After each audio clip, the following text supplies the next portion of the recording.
Mr. Chairman, members of the committee, my name is Michael Kramer. I'm a resident. Sorry. It's quite all right. My handwriting was almost bad enough to be a doctor. I'm a resident of Providence. I am new to public involvement on the issue of gun violence. In fact, I've never testified before a House committee or any other legislative committee before.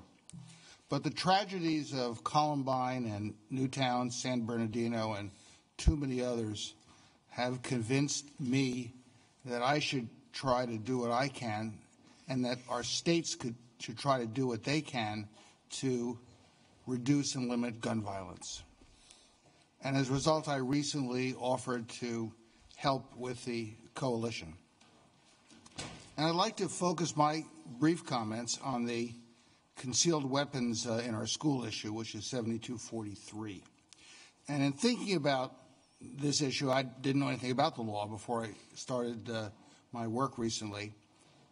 In thinking about this, two incidents come to mind which I want to share, one humorous and one not so humorous. The humorous one dates back to many years ago when I was in uniform in the 70s, and for some reason I was designated as the brigade payroll officer, which meant, as you can guess, that I had to protect and deliver the payroll for the entire brigade. And in order to do that, to help me, they issued me a sidearm. So when I carried the payroll, I had a sidearm, and it was a .45 caliber pistol. But the colonel of the brigade was wise enough to know that he really couldn't trust a second lieutenant with a loaded weapon. So I got a .45 caliber to sidearm here with no bullets in it. And I guess if someone came up to have the payroll, I could throw the gun at them. But fortunately, I couldn't shoot because the colonel was wise enough to understand that there was more risk to myself and others with a loaded sidearm than with not. And this leads me to think about a grandfather going to school with a concealed weapon. Now, keep in mind, by the way, that I wasn't just a grandfather. I was a commissioned officer in the Army. I had extensive training in everything from howitzers to bazookas and I qualified multiple times on the M16.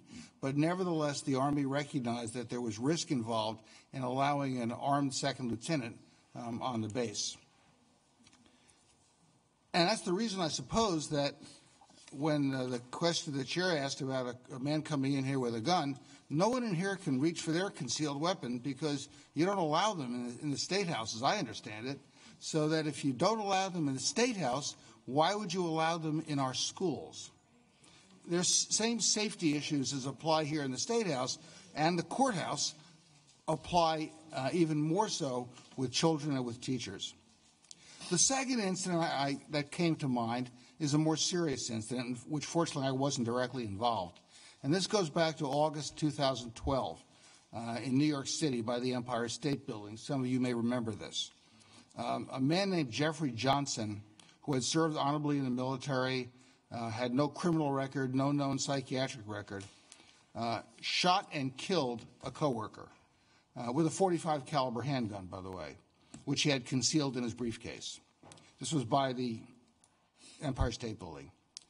Bystanders saw this happen and notified the police, and two officers responded immediately and confronted Johnson.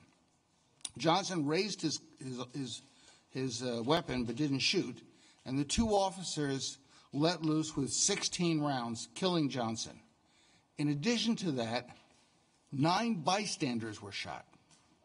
3 were shot by bullets directly, and 6 were hit with bullets that ricocheted off of buildings. All 9 bystanders who were shot with police bullets, because those are the only bullets at that point that were being shot.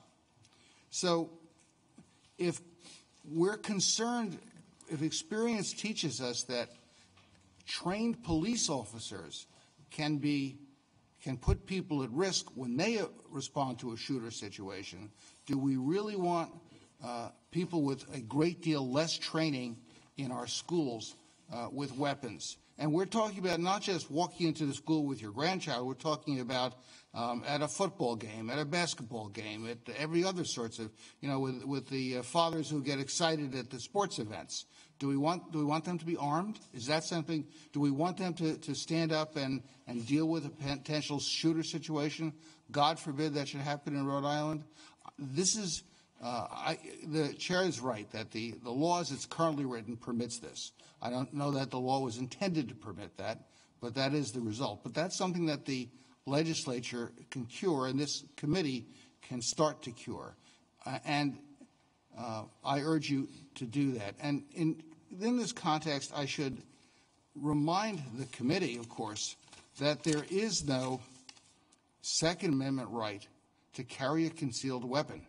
The Second Amendment right under Heller is to have a. There are people who are laughing up there, but those lawyers on the committee can attest to this. There are no cases which talk about a constitutional right, either a federal right or a Rhode Island right, to carry a weapon, concealed or otherwise. So that we're not talking about Second Amendment rights for people to walk into will have permits to walk into a school. We're talking about legislative rights. And I think, as much of the testimony you've heard today suggests, this is not a safe thing for our students, for our teachers, and for our staff. Thank you.